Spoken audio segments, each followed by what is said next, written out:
Muy buenas noches, ¿cómo están? Bienvenidos a su programa Teoría del Caso, un caso médico narrado por el experto. Son las 8 de la, son las 8 de la noche en punto y estamos transmitiendo completamente en vivo a través de Zoom y simultáneamente a través de Facebook Live de Yo Soy Médico 17. Ya estamos transmitiendo para llegar a más profesionales de la salud, 700,000.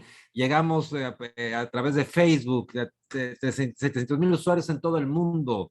Si usted es miembro de un colegio médico o colegio de profesionales de la salud y requiere, o además es jefe de enseñanza en un hospital público, incluso uno privado, y requiere una de nuestras pláticas para capacitación a su equipo médico, a su equipo, con mucho gusto lo hacemos sin ningún costo en tiempo de pandemia. Lo único que requiere hacer es solicitarlo el día, señalando el día, la hora y el tema que requiriera al correo atención.mlc@gmail.com, atención sin acento.mlc@gmail.com y con mucho gusto la agendamos para usted.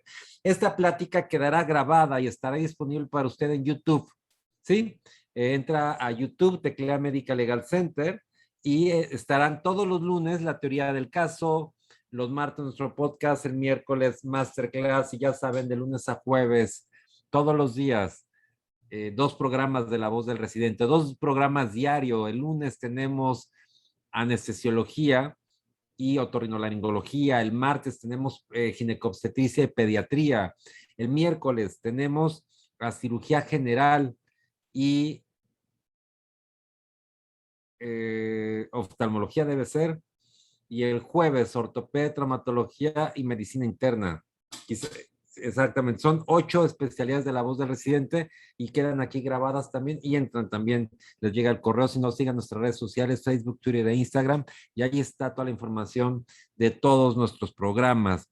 Yo les recuerdo además que sigan nuestras redes sociales y particularmente para nuestro expositor en esta sesión, les pido que me ayuden a elaborar las preguntas solamente por el capítulo o el icono de preguntas y respuestas. Todos los días me encuentro con grandes preguntas en el chat y no siempre las puedo elaborar porque me enfoca a ver las de capítulo de preguntas y respuestas. Entonces, ayúdenme solamente a elaborarlas en el capítulo de preguntas y respuestas y nos saludamos nosotros acá por el chat con mucho gusto lo hacemos. Yo también tenemos un compromiso en Medical Legal Center con la comunidad médica y ese tiene que ver con el recuerdo de dos personas hasta en tanto encuentren.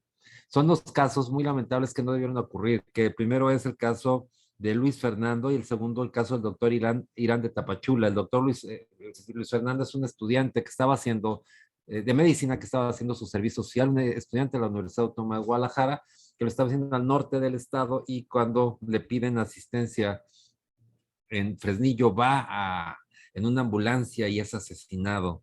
El otro es el doctor Irán, que también se asesinado en Tapachula, que tenemos el compromiso en Medical Legal Center, no solamente de denunciarlo, exigir justicia, tenemos el compromiso que en todas nuestras sesiones estaremos mencionándolo hasta en tanto se halle por la autoridad a, a los responsables y así lo haremos hasta en tanto tengamos una persona, las personas responsables identificadas y perfectamente aprendidas. Les recuerdo por último que nos ayuden a compartir esta información con más profesionales de la salud para que cada día seamos más. El día de hoy, para nosotros es un gusto, un privilegio poderles presentar un gran tema, un tema que vaya dicho sea de paso, si todos los médicos que laboran en una institución pública vieran esta plática de cómo documentarlos, falta de insumos, la falta de infraestructura, la falta de recursos humanos en salud, eh, muchas veces no encontraríamos que no sensacionar a los médicos porque no es responsabilidad de ellos, pero el problema es que no lo documentamos, entonces damos por un hecho que tenemos todo cuando en realidad no es así. Y para tal fin tenemos al doctor Martín Pérez Nava, él es médico especialista en cirugía general, es asociado del Colegio de Cirujanos de Sonora, es expresidente del Comité de Acreditación Profesional del Colegio de Cirujanos de Sonora, es licenciado además en educación con experiencia en peritaje médico legal y un gran tema, la corresponsabilidad institucional en caso médico legales. Doctor Martín, muy buenas noches y gracias por aceptar. Contrario, licenciado Abraham, muchísimas gracias por la invitación a través de Medical Legal. Encantado de estar aquí y compartir con todos. Muchas Hombre, gracias. doctor Martín, los agradecimos, somos nosotros. Y bueno, quiero además señalar que el doctor Martín, como todos nuestros invitados, lo hacen de manera completamente altruista. No lo hacen, no reciben un peso, lo hacen con la finalidad de aportar a la comunidad médica más en tiempo de pandemia. Ese tiene un valor muy, muy importante. Doctor Martín, usted lo dejo con el mejor público, que son los profesionales de la salud, y usted y yo nos vemos en la sesión de preguntas y respuestas. Adelante. Muchísimas gracias. Comparto mi pantalla.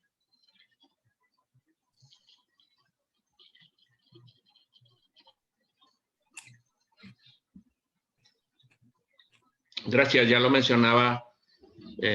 Encantado de tenerlos en esta charla, y ya lo comentaba el licenciado Abraham, de la importancia que tiene para nosotros el establecer y documentar adecuadamente en todos nuestros pacientes la atención que brindamos. Y vamos a ver el día de hoy por qué es importante esto.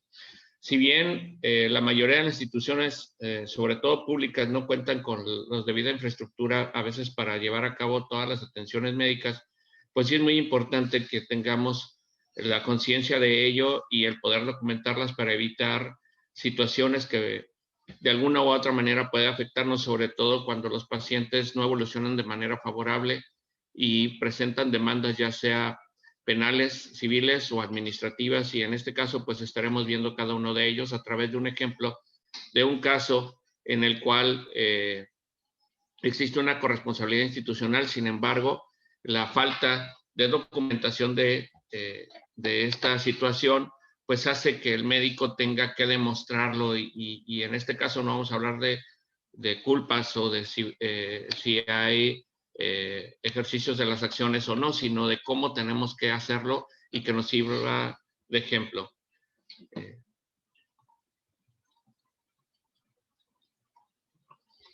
Entonces, el objetivo es analizar las obligaciones y consecuencias en materia civil, penal y administrativa que tiene el médico en la institución de salud pública o privada en casos médicos legales. Esto lo haremos a través, como ya les decía, de un pequeño ejemplo a través de la teoría del caso, y sobre ello estaremos hablando de algunos artículos, si no bien todos, que nos representan sobre todo para México. Sé que hay algunos otros países participando en esta audiencia, así que lo daremos exclusivamente para México. ¿Qué analizaremos? Pues bien, veremos 4 áreas: la teoría del caso, las leyes aplicables, las reflexiones conjuntas y las conclusiones. Para la parte de conclusiones, yo creo que vale la pena que ustedes mismos nos participen, y lo haremos a través del chat. Bien, iniciando con el caso ejemplo, se trata de una paciente femenina de 52 años con antecedentes de neumopatía crónica secundaria a tabaquismo intenso. Además, con un síndrome depresivo en control médico y como antecedentes quirúrgicos 2 cesáreas previas, que ingresa a urgencias del hospital público a las 9:11 de la mañana. Soy enfático en la hora porque me parece que de aquí parten las situaciones que vamos a estar presentando y de donde sacaremos precisamente esas reflexiones. A las 9:11 de la mañana llega a la institución por presentar dolor abdominal tipo punzante, cólico en epigastro y posteriormente irradiado a fosa ilíaca derecha, acompañándose de náusea y vómito, en una ocasión sin fiebre. La protocolizan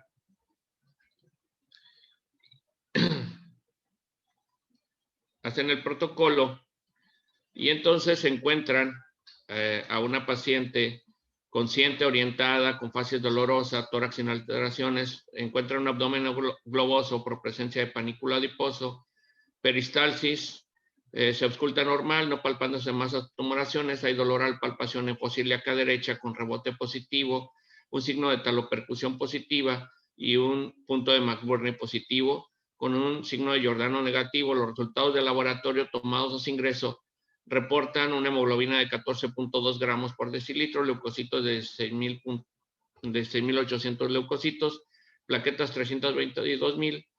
La placa simple de abdomen reporta presencia de niveles hidroaéreos y una asa fija en la fosa ilíaca derecha y borramiento del psoas derecho.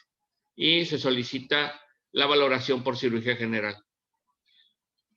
La valoración de cirugía general es dada a las 12:33, en donde el cirujano corrobora un diagnóstico de apendicitis aguda y la programa para hacer una cirugía de urgencia de apendicectomía laparoscópica, solicitando la firma del consentimiento informado a la paciente y pasando a quirófano a las 12:53 horas. Se efectúa una apendicectomía por vía laparoscópica, encontrándose un apéndice secal edematosa con presencia de natas fibrinopurulentos, procediendo a cauterizar el mesoapéndice y colocando grapa en la base del apéndice secal. Extrayendo el apéndice, se verifica hemostasia, se colocan drenajes en la corredera derecha, no se refieren incidentes aparentes, sangrado aproximado de 5 mililitros, y se da por terminada la cirugía a las 14:20. Entonces, 9 de la mañana, protocolizan, 12:30 del día es valorada por cirugía, 20 minutos después accede a cirugía y 12 horas después está en su posoperatorio.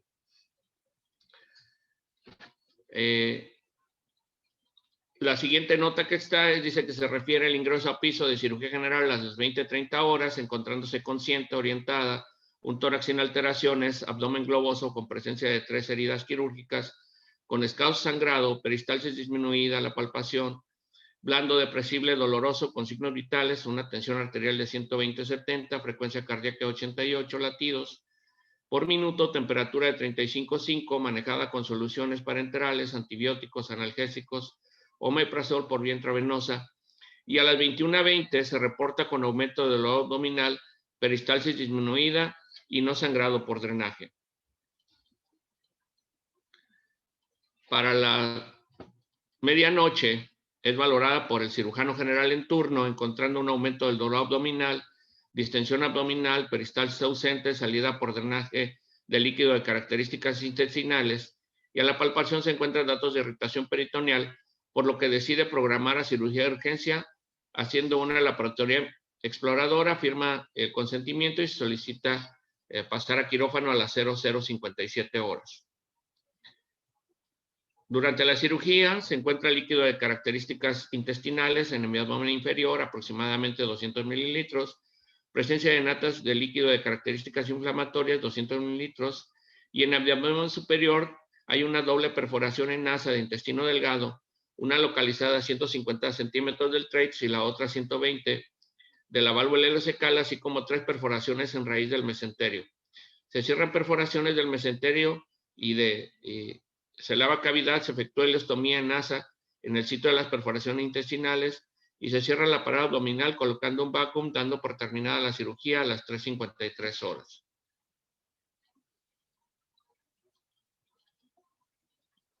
La evolución posterior de la paciente es que pasa a terapia intensiva con ventilación mecánica asistida, presentando un retardo para el retiro de la ventilación por presentar enfermedad pulmonar obstructiva, por el antecedente de tabaquismo intenso, pasando a piso de cirugía general después de superar esta situación en terapia, donde derivada de su evolución fue ingresada posteriormente a la consulta externa 20 días después de su cirugía inicial.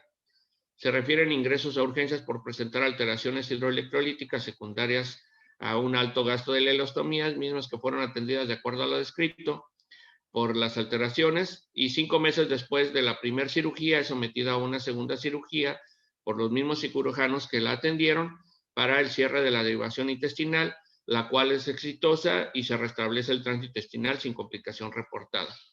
Posterior a esta segunda cirugía, la paciente viene la queja y la demanda, entonces hace una demanda civil y penal en contra del cirujano general que le intervino en la primera ocasión y contra la institución pública en donde fue atendida, argumentando 2 cosas: una negligencia médica y mala práctica al no dar seguimiento posoperatorio y no advertir la perforación intestinal, por lo que pide la reparación del daño solicitando una indemnización económica por los gastos generados secundarios a la complicación y obviamente por no poder laborar. En esta situación vamos a abordar el tema. Es un caso que penalmente salió absuelto el cirujano general, civilmente continúa y tanto administrativamente la investigación, y vamos a ver los pormenores de esto. Quisiera que recordáramos un poco de las horas en las cuales fue atendido, y hay una situación particular aquí que tiene que ver con la corresponsabilidad. En esta situación, la paciente lo que aduce es que el cirujano general no hizo un seguimiento vespertino de su evolución y por lo tanto durante la noche no se percató, y obviamente hasta que llegó el otro turno, pues se percataron de su molestia, su dolor y resolvieron la situación. Aquí la situación está en que el cirujano es un cirujano institucional que sale de su turno a las 2 de la tarde, incluso durante la cirugía se queda una extensión más, si vieron ahí la nota, hasta las 12:53, da un seguimiento y posteriormente no hay una nota ni de entrega-recepción al cirujano siguiente o del cirujano vespertino que tiene en piso a la paciente. Hasta la noche, donde se le avisa al cirujano del turno nocturno y es el que toma las riendas del caso y hace la resolución del mismo. Entonces, en este sentido, vamos a ver cómo es factible o si hay algunos antecedentes, sobre todo legales, para el proceder de este caso. Por supuesto que sus preguntas pueden irlas haciendo durante la plática en el chat y las vamos leyendo. Primero hay que determinar para esta plática y obviamente de acuerdo a la ley, qué es lo que define como una mala praxis médica. Se define a la mala praxis médica como la omisión por parte del médico de prestar apropiadamente los servicios a que está obligado en su relación profesional con el paciente. Esta omisión que da como resultado cierto perjuicio, o también cuando el médico a través de un acto propio de su actividad en relación causal y con culpa produce un daño determinado en la salud de un individuo, y se dice que es el accionar del médico cuando produce un daño no justificable.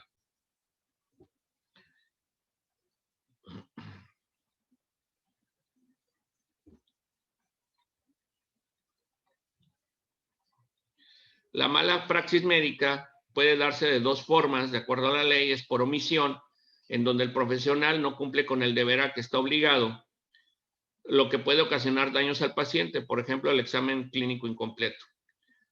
O, por ejemplo, por comisión, cuando se efectúa una acción que está prohibida para tal situación.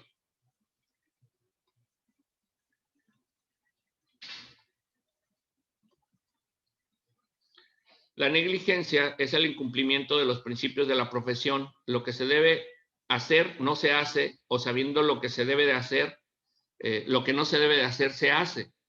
Esto sería la negligencia médica. Y hay una parte importante que también define la ley, que se llama la impericia y la imprudencia. La impericia es la falta total o parcial de conocimientos técnicos, experiencia o habilidad, es decir, la ineptitud para el desempeño profesional. Por ejemplo, cuando el cirujano que hace una cirugía compleja que no es de su área o de su especialidad o no tiene entrenamiento para ello. Y la imprudencia, que es el daño causado que se produce porque el acto médico que se realizó sin las debidas precauciones ni medir las consecuencias. Entonces, aquí sobre todo hablamos cuando no tenemos todos los elementos necesarios de acuerdo a la norma oficial mexicana para realizar un acto médico con toda la debida seguridad.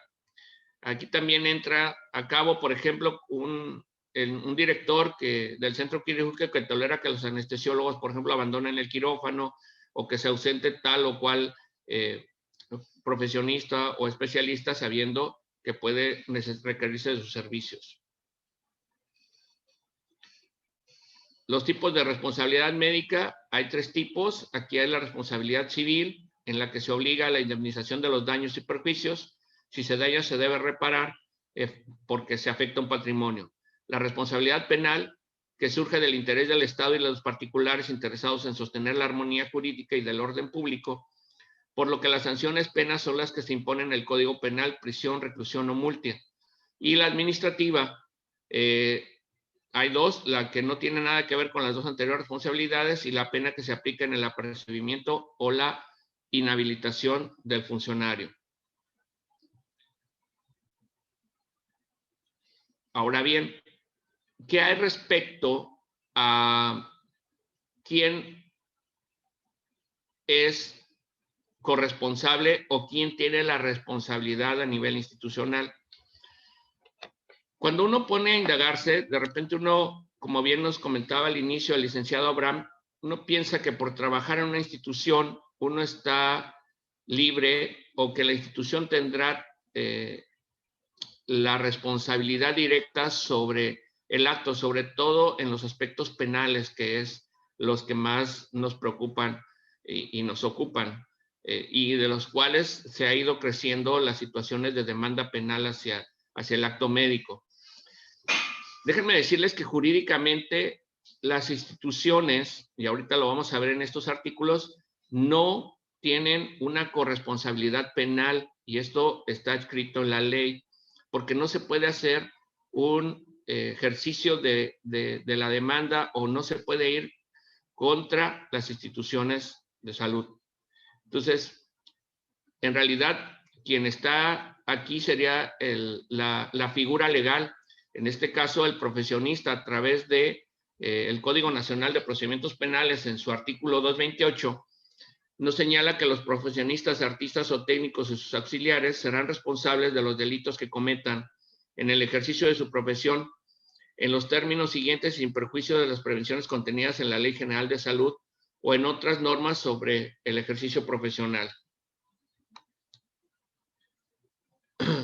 Esto en caso de que, además de las sanciones fijadas por los delitos que resulten consumados y que se están obligados a la reparación del daño por sus actos propios o por los de sus auxiliares, cuando estos obren de acuerdo con las instrucciones de aquellos. Estos de sus auxiliares hablamos de todo el equipo que conforma la atención médica cuando reciben una orden y que nosotros indicamos algo en nuestras indicaciones médicas. En el artículo 229 dice que el artículo anterior se aplica a los médicos que, habiendo otorgado responsiva para hacerse cargo de la atención de un lesionado o un enfermo, lo abandonen en su tratamiento sin causa justificada y sin dar aviso inmediato a la autoridad correspondiente. Aquí es importante, como veíamos en el caso que les presento, que el médico, aun cuando institucionalmente se sabe que existe un horario y que, por ejemplo, en este caso en particular, el juez que lleva el caso fue sensible a la explicación de por qué el médico había salido de las instalaciones, pues, obviamente porque había terminado su... Es muy importante que nosotros, cuando tengamos procedimientos de este tipo en un enlace de turno o que van más allá o que involucran al siguiente turno, hagamos notas de entrega-recepción en las cuales informemos el estado que guarda el paciente y que el cirujano o el médico en turno que nos va a recibir tenga este enlace. Es muy, muy importante realizarlo. Y entonces también, pues vienen otras que no voy a ahondar mucho en cuestiones de las definiciones de si hay un homicidio para que también se abordan estos. Y aquí viene un artículo muy importante también en este Código Nacional de Procedimientos Penales, en el cual para las instituciones públicas, de índole público, y ahorita vamos a ver las instituciones privadas, en el artículo 421 de este Código Nacional de Procedimientos Penales dice que el ejercicio de la acción penal y la responsabilidad penal autónoma, las personas jurídicas serán penalmente responsables de los delitos cometidos a su nombre, por su cuenta y su beneficio a través de los medios que ellas proporcionen, cuando hayan determinado que además existió inobservancia del debido control de su organización. Lo anterior, con independencia de la responsabilidad penal que puedan incurrir sus representantes o administradores de hecho o de derecho. El Ministerio Público, y aquí viene un párrafo muy importante, podrá ejercer la acción penal en contra de las personas jurídicas con excepción de las instituciones estatales. Es decir, no se puede ejercer acción penal sobre las instituciones estatales. Aquí entra sobre la persona jurídicamente responsable, independientemente de la acción penal que pudiera ejercer contra las personas físicas involucradas en el delito cometido. Esto es, la institución como tal no puede ser demandada, sino la persona jurídica física. Llámese médico, llámese personal de salud, administrativo, director, administrador, en fin. Pero tiene que ir contra la persona física. Y hay una tesis que está publicada y que dice que es sobre el juicio ordinal civil por negligencia médica, y aquí habla también de las instituciones. y dice que mediante esta vía no es posible demandar a ninguna entidad o dependencia pública federal, ya que para este fin existe el procedimiento administrativo regulado en la Ley Federal de Responsabilidad Patrimonial del Estado. Mediante el juicio ordinario civil es posible demandar al médico en lo particular y o a una sociedad privada que preste servicios médicos. Dicha responsabilidad tiene como base el daño producido a los pacientes, que podría dar pie a una responsabilidad de índole subjetiva en la que es necesario que se demuestre la culpa o negligencia del médico responsable. Entonces, con esto entendemos que la responsabilidad o corresponsabilidad institucional a nivel público está ligada a la persona jurídica o a la figura jurídica, es decir, a la persona física que realice el acto. No así para las personas o las entidades en materia civil para los hospitales privados. Antes del 2012, que fue algunas situaciones que estuve revisando y que vamos a ver un poquito más adelante, sí se tenían estos antecedentes en los cuales se trataba de excluir de corresponsabilidad a las instituciones privadas. Sin embargo, ya lo vamos viendo que a nivel civil, el Código Civil Federal establece en su artículo 1910 que el que obra ilícitamente o contra las buenas costumbres que cause daño a otra está obligado a repararlo a menos que demuestre que el daño se produjo como consecuencia de culpa o negligencia inexcusable de la víctima. El ofendido puede elegir entre el restablecimiento de la situación anterior a la comisión de los daños y perjuicios cuando sea posible, o al pago de una indemnización cuando el daño produzca la muerte, la incapacidad total o parcial de manera permanente o temporal. Es decir, el grado de la reparación se determinará atendiendo a lo dispuesto por la Ley Federal del Trabajo. Esto es en materia civil. Y en la Ley General de Salud se establece, sobre todo para el ámbito administrativo, la responsabilidad administrativa se adquiere cuando se infringe la Ley General de Salud o sus reglamentos y demás disposiciones, independientemente de que se cause o no un daño a la salud del paciente. De acuerdo a la Ley General de Salud y al Reglamento de Procedimientos para la Atención de Quejas Médicas de la Comisión Nacional de Arbitraje Médico, esta no se limita únicamente a los médicos profesionales, sino que incluye a las instituciones, a los técnicos o a los auxiliares de salud. Es decir, sí puede haber una sanción administrativa, aquí sí, para las entidades públicas o para instituciones públicas.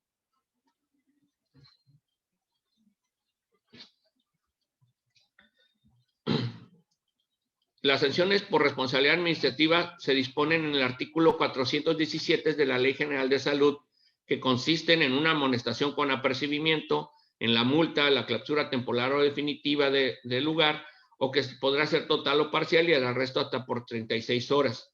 De igual forma, el artículo 418 de esta misma ley menciona que la autoridad competente deberá fundar su resolución con base en los daños que hayan sido producidos o puedan producirse en la salud de las personas, la gravedad de la infracción, las condiciones socioeconómicas, la reincidencia y el beneficio obtenido por el infractor como resultado de la infracción. También para el caso de médicos, servidores públicos podrán ser sancionados por lo dispuesto en la Ley de Responsabilidades de los Servidores Públicos, que consiste en la destitución o en la inhabilitación del cargo público. Entonces, por eso es importante documentar toda acción que llevemos. Y de la misma forma, si de acuerdo a la norma oficial mexicana, ¿verdad?, o a las nuevas normas de seguridad del paciente no existen condiciones para su atención, deben de ser plasmadas y dadas a conocer al inmediato superior, sobre todo en las instituciones públicas. Aquí les hablaba de las reseñas argumentativas que se han realizado en base a querellas que se han tenido de pacientes en que han reclamado el actuar de los médicos y de las instituciones de salud a nivel privado, y en la cual antes se decía que el médico no tenía una relación laboral con la institución pública en la cual, privada, en la cual prestaba sus servicios, y entonces algunos impusieron un amparo y una revisión por la Suprema Corte de Justicia de la Nación. Y quiero decirle que estas dos reseñas argumentativas nos dicen algo muy importante. En rojo está resaltado que dice que al analizarse la posible negligencia médica no puede atenderse solo a una de las partes, es decir, que se tiene que ver como un todo, ya que se debe examinar el conjunto de lo que lo conforman y que tiene por consecuencia que si dicha atención fue dividida en diferentes actividades a cargo de diferentes personas o de la institución, cada una de ellas será responsable solidariamente con las otras que proporcionan dicha atención. Que cuando hay negligencia por parte de los médicos que prestan sus servicios en un hospital, este es el responsable junto con ellos del daño causado al paciente, es decir, la institución privada sí tiene una corresponsabilidad a nivel tanto penal como civil, como obviamente administrativa. Que las cláusulas de un contrato de prestación de servicios médicos en las que se determine que el hospital no se hace responsable de la negligencia de los médicos que atiendan en sus instalaciones debe declararse nulas. Esto lo declaran en estas reseñas. Y entonces la responsabilidad civil médico-sanitaria puede tener un origen contractual expreso o tácito, en el cual consiste en la prestación de servicios del médico, o bien puede derivar en la prestación del Estado de un derecho social, como el servicio de salud pública. Y aquí obviamente hablan sobre el cuarto constitucional que habla del derecho a la salud de todos los mexicanos. Y que en el primer supuesto las actividades comprendidas en la responsabilidad médica contractual son las que se suscribieron entre el médico y el paciente. En cambio, los servicios de seguridad social no hay un contrato entre particulares, sino que se origina de una responsabilidad de índole administrativo, al ser el Estado el responsable de los daños causados por el actuar irregular de sus médicos e instituciones del sector público. Y entonces hablamos de una corresponsabilidad a nivel público-administrativa y de una corresponsabilidad penal, civil y administrativa en los casos de instituciones privadas. Que la responsabilidad médico-sanitaria es de carácter subjetivo, por lo que es necesario probar la culpa o el actuar negligente del profesionista para que exista el deber de indemnización. Sin embargo, pues sabemos que si hay una demanda, quien debe demostrar su actuar adecuado y con apego a las normatividades y a la lex artis, tiene que ser el médico. Por eso es muy importante el expediente clínico y su correcto llenado todos los días y todas las veces que atendamos a un paciente, no omitiendo ningún detalle de esa atención, ni ningún detalle que no permita su atención adecuada o por lo cual lo tengamos que trasladar a otra unidad. Así será el médico quien deberá acreditar que no actuó negligentemente, esto es lo que les explicaba, es decir, el personal médico del hospital únicamente deberán demostrar que la atención médica fue realizada bajo los estándares legales y profesionales de diligencia que le son exigibles. Por ende, si el médico no logra evidenciar que cumplió con los cuidados establecidos en la normativa de la materia o de la lex artis de su profesión, será responsable de los daños ocasionados. El hecho de que un hospital privado informe al paciente que el médico tratante no es su empleado o no existe una relación laboral o de servicios profesionales entre el médico y el hospital no es un argumento válido para eximir de responsabilidad al hospital. Ello porque su responsabilidad se puede actualizar por actos cometidos por su personal o por terceros que presten servicios en sus instalaciones y en este último supuesto, es decir, de terceros, se actualiza la figura de representación aparente, en la cual una persona que se desempeña en las instalaciones del hospital, como son la mayoría de los médicos, se conducen regularmente como si fueran empleados de la institución, al desenvolverse bajo la estructura de este, laborar de manera continua en ese lugar y dar consultas ahí, entre otros actos que harían suponer que el médico es empleado o trabaja para la institución médica. Entonces, esta figura de representación aparente es la que hace que tengamos la corresponsabilidad institucional a nivel privado y a nivel, obviamente, institucional público. Yo les invito a que lean esta responsabilidad o este documento que saca la Cámara de Diputados y que se llama Responsabilidad de los Profesionales de la Salud. Es un marco teórico conceptual, un marco jurídico que tiene instrumentaciones a nivel nacional e internacional y que contiene las diferentes jurisprudencias que en la materia tenemos. Este fue editado en noviembre del 2015. Entonces, si tienen oportunidad, está disponible de manera libre en las redes y les sugiero mucho que lo lleven a cabo. Finalmente, entonces, las reflexiones conjuntas hay unos autores que encontré que se llaman Sherry Feinen, donde dice que la mala práctica incluye a todos los proveedores responsables de la debida atención a los pacientes en un establecimiento de salud. Es decir, existe corresponsabilidad total, siempre. Las instituciones de salud, tanto públicas como privadas, tienen la corresponsabilidad de los actos que el personal de salud haga en sus tiempos de labor. ¿Por qué? Pues porque esto es un daño que se llama comiogénico, es decir, el causado por los efectos negativos de la atención y tratamientos sufridos por el paciente en un establecimiento de salud.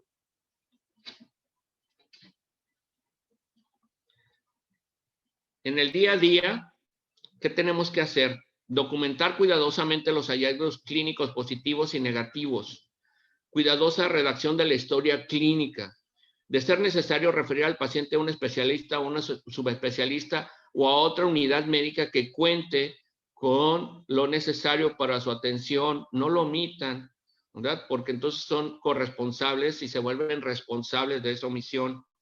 En la comunicación con los familiares, usen un lenguaje sencillo, no el técnico. La mayoría de veces utilizamos lenguajes y a veces creemos que es una pérdida de tiempo explicar al familiar o al paciente las situaciones. No, no es una pérdida de tiempo. Conlleva el evitar situaciones legales. Entonces, para reducir al mínimo ineludible, siempre protocolicen todos sus procedimientos. Es importante que en las instituciones que elaboren tengan marcos normativos de actuares. ¿Qué hago en urgencias? ¿Cómo se actúa en piso? ¿Cómo se actúa en quirófano? Háganlo con su equipo de trabajo. Evitar a toda costa el sufrimiento del paciente de manera innecesaria y sobre todo actualicémonos. Es una forma muy, muy importante como el día de hoy están aquí recibiendo esta pequeña charla que a solicitud de el licenciado Abraham estamos teniendo con ustedes.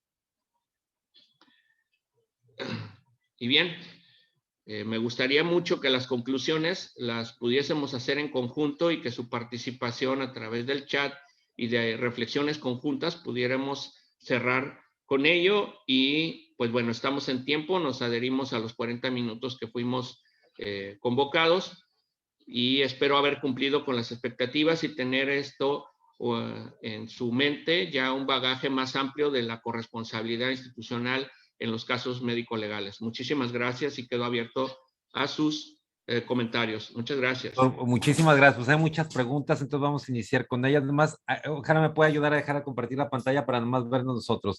Doctor Francisco Basurto, le envío un saludo también desde Veracruz, un gran amigo el doctor Basurto. Es interesante caso, fue operado por la laparoscopía y en la apendicectomía no había contenido intestinal, por lo que las perforaciones se produjeron durante el acto quirúrgico. ¿Fueron después de la operación? Sí, efectivamente, fue una situación de una complicación no advertida, ¿no? Y obviamente en la literatura está descrito como tal que pueden existir. De hecho, las perforaciones que pueden darse advertidas en el momento básicamente son sangrado o lesiones vasculares. Las intestinales es muy difícil que durante el transoperatorio, sobre todo si no se tienen en mente que puedan haber ocurrido, pues se den. Y así están descritas en la mayoría de los casos donde se han documentado. Oscar Mercado, yo también creo que la perforación se produjo durante la primera cirugía y si así no fue el médico que operó por la laparoscopía, debió haber notado las perforaciones. Creo que estaríamos en un caso de impericia. Luis Alejandro López Alcalá, gusto en saludarlo, buenas noches, soy anestesiólogo y me pregunta en relación a la responsabilidad compartida con una institución, en relación a la norma oficial mexicana de la práctica de la anestesia, ¿es responsabilidad de la institución o del médico anestesiólogo que tenga un anestesiólogo para recibir a los pacientes postquirúrgicos en recuperación? Esa es su pregunta. Mire, obviamente que ahí es responsabilidad institucional, pero lo debemos de documentar como tal y hacer nosotros la solicitud y marcar obviamente a la parte administrativa, es decir, a nuestro jefe de servicio, al director o al administrador de esta carencia y por qué es importante. Siempre documentarlos. En ocasiones nos quedamos con solo la queja, como la estamos haciendo ahora, ¿no? Como esto, de que mira, yo en mi hospital no tengo esto, no tengo lo otro, pero no en una documentación. Es importante que si no contamos, sabemos que de acuerdo a la norma debe de tenerse en todos los turnos y que debe de estar ahí, por supuesto. Excelente. El doctor Salvador López también le envió un saludo. Dice, ¿las lesiones intestinales fueron producidas por el procedimiento quirúrgico laparoscópico o por proceso inflamatorio por la apendicitis? Fue producido por el procedimiento laparoscópico, ¿verdad? Fue una lesión, ya les comento, no advertida durante el procedimiento. Antonio Torres dice, la técnica abierta para el primer trocar es el recomendado, dado que la distensión de asas por el ileoparalítico que hay como consecuencia de la inflamación intestinal secundario. ¿Qué técnica utilizó? Sí, de acuerdo. Utilizar una técnica cerrada con aguja de veres. El doctor Brambila, desde Coatzacoalcos, también le enviamos un saludo y dice, la situación de demanda al médico y al hospital en medio privado. No le Pues entendí. a ver si nos puede ayudar a elaborar otra vez la pregunta. El Teodula Saavedra, bueno, siempre nos desea un excelente, muchas gracias, un excelente inicio de semana. El doctor Kim desde Chiapas dice, yo creo que por la cronología de este acto médico se llevó bien el protocolo, sabiendo que firmaron el consentimiento informado y que él mismo no se informaron las posibles lesiones.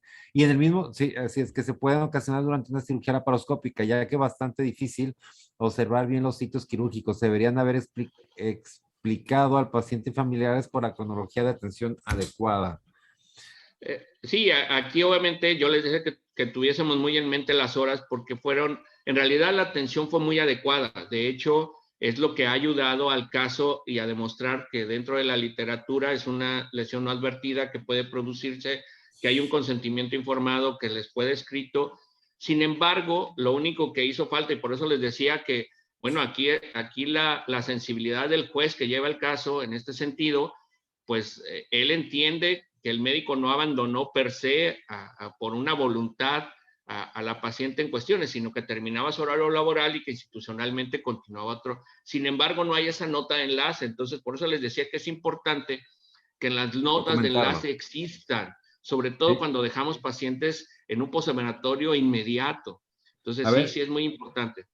Gerson Angulo desde Puebla en Facebook dice, desafortunadamente documentar todas las irregularidades de los hospitales nos llevaría 3 horas. No todas, nomás las que apliquen a sus atención médica, o sea, la que no tiene que documentar todo lo que está en el hospital, sino paciente que voy atendiendo, no tengo esto, lo voy documentando. Brenda Marjorio dice, soy anestesióloga, trabajo en institución pública en el IMSS. En varias ocasiones nos ha pasado que se quedan pacientes hasta 3 turnos en el quirófano, esperando pasar a terapia intensiva. Como anestesiólogos nos entregamos turno y pedimos que haya algún cirujano responsable. Sin embargo, no acude nadie, no hay entrega ni seguimiento en turnos posteriores al cirujano que operó. En este caso, ¿quién continúa con la responsabilidad del paciente? Ahí, insisto, siempre la responsabilidad es del médico que interviene al paciente y que debe de documentar la entrega-recepción a otro cirujano en turno, siempre, siempre. Sobre todo pacientes que no han estado evolucionando adecuadamente, que tienen alguna situación crítica, debe de ser con mucho más. Digo, los pacientes que evolucionan de manera, incluso la norma dice que para los pacientes que evolucionan de manera adecuada, ordinaria, pues las notas son de 24 horas, pero pacientes que requieran una atención de un seguimiento turno con turno debe de estarse documentado. Humberto Rolando Benítez, me parece que actúan negligentemente los cirujanos que no dan un seguimiento a pacientes en esas circunstancias. Doctora Graciela Ortiz nos dice, le causan perforaciones a la paciente y lo eximen de toda culpa. ¿Cómo es posible esto? Oscar Mercado, porque no están bien asesorados, doctora. Procede la inmunización, porque aunque no hubo mala intención, sí hubo daño. Todos los médicos deberían tener una póliza de protección. Bueno, son comentarios. Raúl Tachiquín, también desde Zacatecas, le envío un saludo. Dice, ¿sabe si existe antecedente de presencia o ausencia de responsabilidad profesional individual y se encuentra una corresponsabilidad institucional encontrada en la vía civil? ¿A quién va dirigida la indemnización? De la institución. Y secundario a esto, existe la posibilidad que los órganos internos de control determinen en forma institucional sancionar ellos económicamente al personal de salud, aunque este haya sido sancionado o exonerado por órganos de impartición de justicia. No sé si quedó clara. Me imagino que lo que se refiere es si sale a favor el procedimiento a favor del Entonces voy a cirujano. tratar de interpretarlo. Dice, ¿sabe si existe antecedente de presencia o ausencia de responsabilidad profesional individual? Esto es que si en caso de en un caso en el IMSS o en una institución se responsabiliza directamente a la persona y se encuentra una corresponsabilidad de la institución y la vía civil. Bueno, quiero comentarles que a raíz del 2011 ya no existe responsabilidad civil de las instituciones, es una responsabilidad patrimonial del Estado, es una responsabilidad administrativa. Sí. Y en el caso, la responsabilidad que asume el médico, en todo caso, en el ámbito institucional, es en el ámbito penal, no en el ámbito civil y administrativo.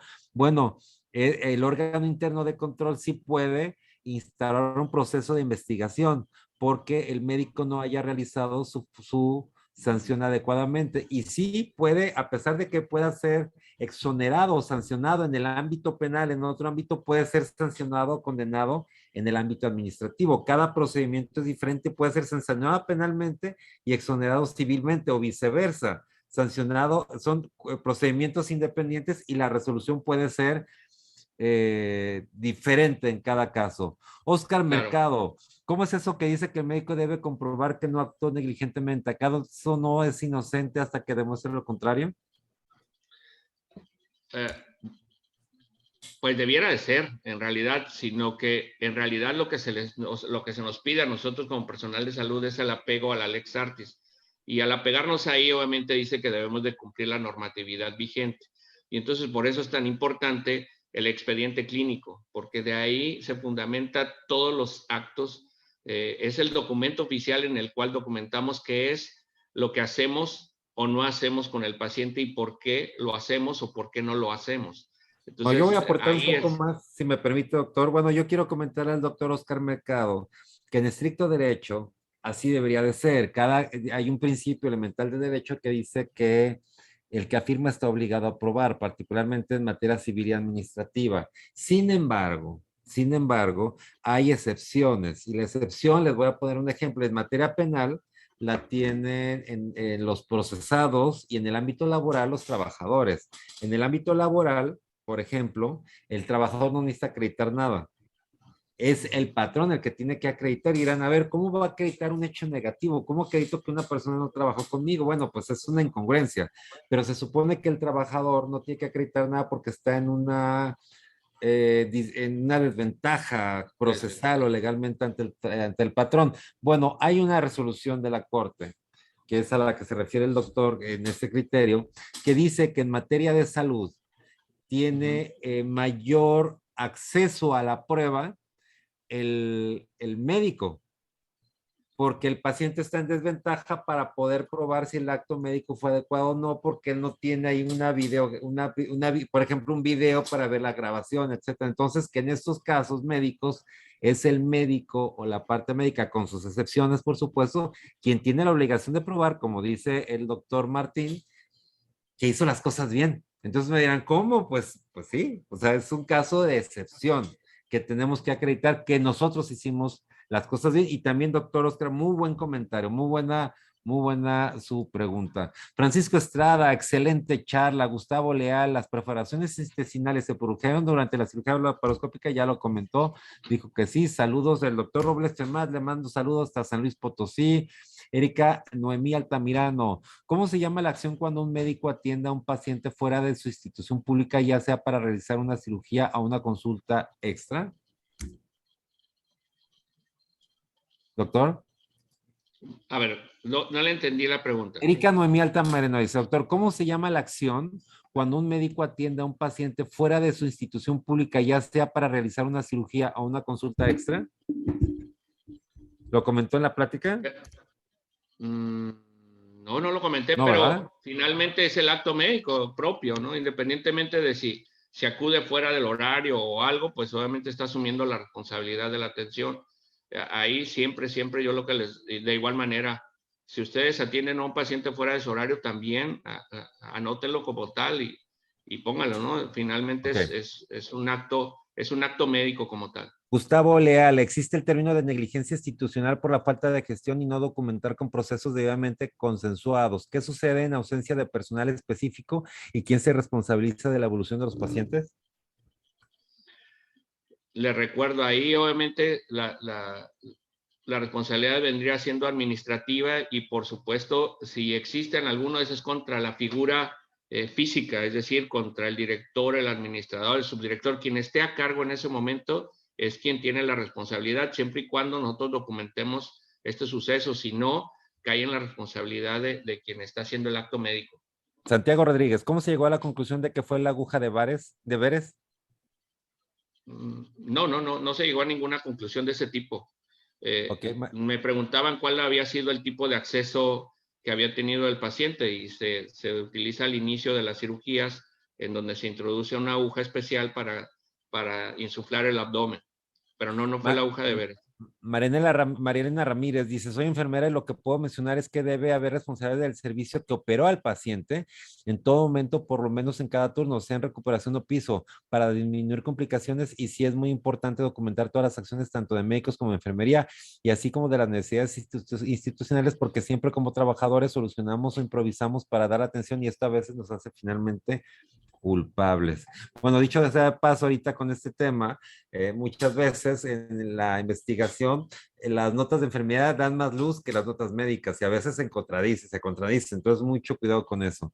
El doctor Agustín Salazar desde Veracruz, le mando siempre un abrazo fuerte, afectuoso. Bueno, pues nos saluda, muchísimas gracias por la continuación de sus casos médico-legales, le mando un abrazo. Erika Noemí Altamirano, si la historia de evolución no tuviera una hora, ¿cómo se manejaría esa omisión?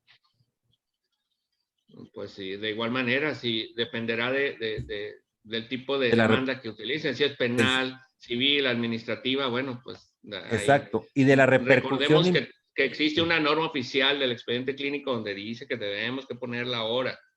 Entonces, pues ahí está.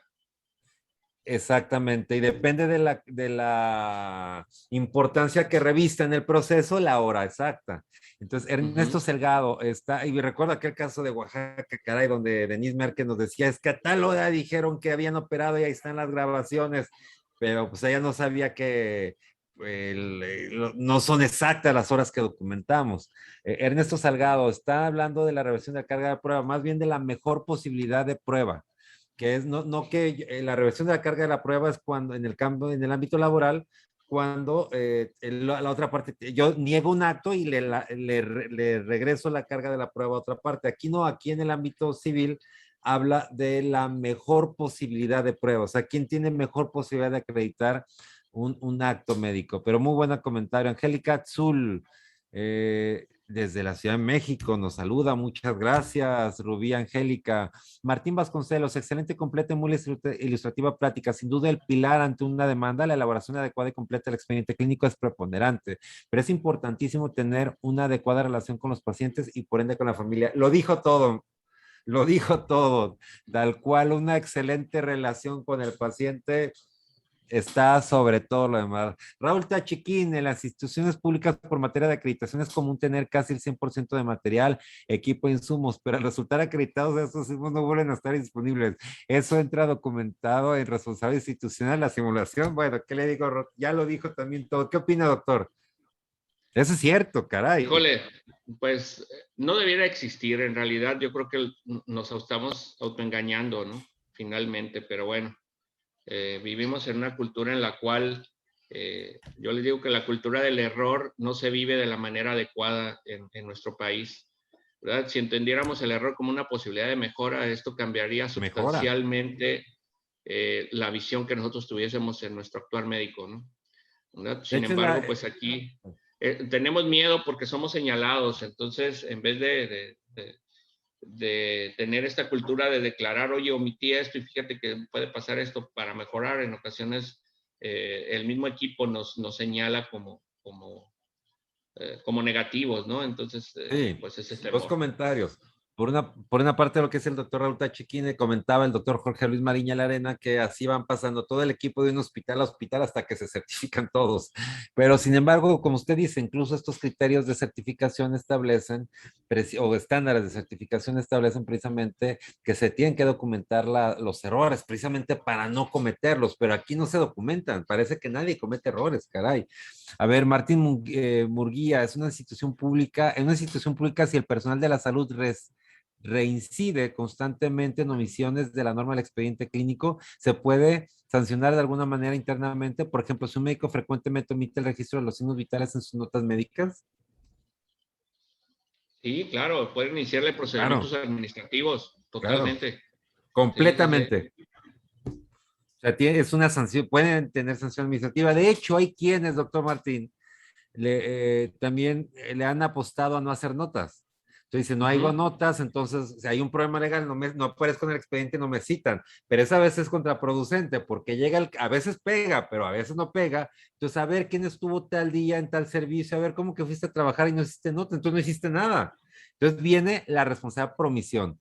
¿Qué Sí, responsabilidad claro. tiene el jefe de servicio en el actuar de los residentes cuando en su turno no cuenta con médico adscrito y realiza un procedimiento quirúrgico de urgencia? Pues en realidad el quien asume la responsabilidad y es él, o sea, el mismo subdirector, director, quien esté dándole la orden, porque recordemos que son becarios, entonces reciben una orden y bueno, pues tendrán que acatarla en su momento, pero quien asume la responsabilidad, pues es quien se las está otorgando en ese momento. Una gran Entonces hay que pregunta documentarlo. del doctor, a quien aprecio especialmente, no solamente aprecio, respeto al doctor Alfonso Pérez Morales, que me da mucho gusto que esté conectado, sabe, doctor Alfonso, que Saludos, doctor lo respeto Alfonso, mucho. también.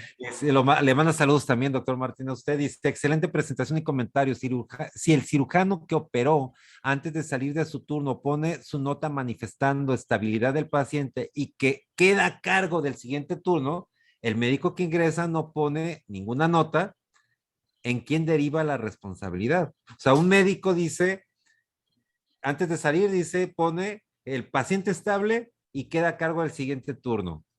Y el siguiente no pone nota y se complica. El primero va a decir lo de estable. El otro, el que lo recibe, tiene que documentar si realmente lo recibió estable. Es que ahí es la entrega-recepción, ahí es la importancia de no irnos y de entregarlo específicamente en físico y después documentar la nota conjunta de entrega y obviamente de aceptación de la responsabilidad del cuidado, ¿no? Sobre todo cuando tenemos que darle un seguimiento. Ahí, por supuesto que tiene que haber una responsabilidad compartida, ¿no? Ahí hablamos de corresponsabilidades no solo institucionales, sino de la persona como tal hacia ser corresponsable con el que le sigue, ¿no? Sobre todo Muy cuando bien. trabajamos. Somos un equipo finalmente, y Voy entonces a en leer este las, equipo tiene que verse. voy a leer las últimas preguntas que yo les pido que todas las preguntas me las hagan en el capítulo de preguntas y respuestas, no en el chat. Voy a leer unas del chat, pero una excepción. El doctor Alberdi, desde el norte del país, desde Nuevo Laredo, dice, muchos médicos que laboran en instituciones creen que al no ver o atender a un paciente hospitalizado ya no tienen corresponsabilidad. Eh, La, la, pero claro que se tiene toda la vida. Luis Morales, esa paciente pudo haberse operado con técnica tradicional abierta con anestesia regional, tomando en cuenta los antecedentes de neumopatía de la paciente. Habrá que tener en cuenta también la decisión en consenso de cirugía, anestesia, el trabajo en equipo. Nada es más importante que una buena fecha y hora, nota y un lenguaje adecuado en el expediente. Enfermería, esas exactas para sus notas y entregan de pacientes que son muy exactas en sus notas y entregan de pacientes que los médicos en muchas ocasiones, enfermería tiene más disciplina en el seguimiento de pacientes hospitalizados, pues lo dijo y ya lo comentamos aquí aquí. La última, un paciente que ha sido asignado médico en algún turno cuando sale de trabajar está a cargo de quien queda. si le fue asignado de manera administrativa, sí, obviamente que la responsabilidad, dado que así están dadas sus funciones, ¿no? Excelente, Entonces doctor deberá Martín. documentarlo cómo lo recibe. Excelente, doctor Martín. Su mensaje final para la comunidad médica. Pues de igual manera, siempre documenten y todas las charlas que oímos de peritaje siempre decimos que la mejor arma es el expediente clínico y créanme que así es. No existe mejor forma de documentar que actuamos de manera adecuada a través de nuestras notas médicas, por supuesto.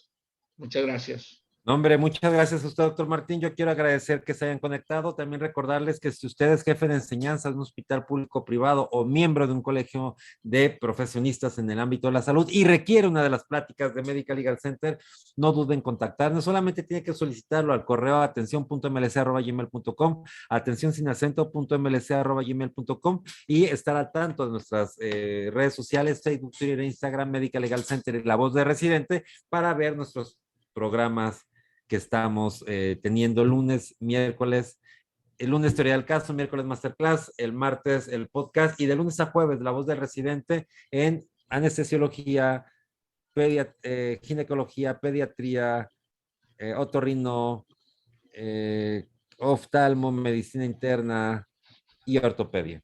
Son 8 programas de La Voz del Residente. Yo los dejo, nos vemos el próximo miércoles en una masterclass de Medical Legal Center. Muy buenas noches, doctor Martín. Muy buenas noches, gracias. Hasta luego, buenas noches, licenciado Abraham. Gracias a todos por estar presentes. Gracias.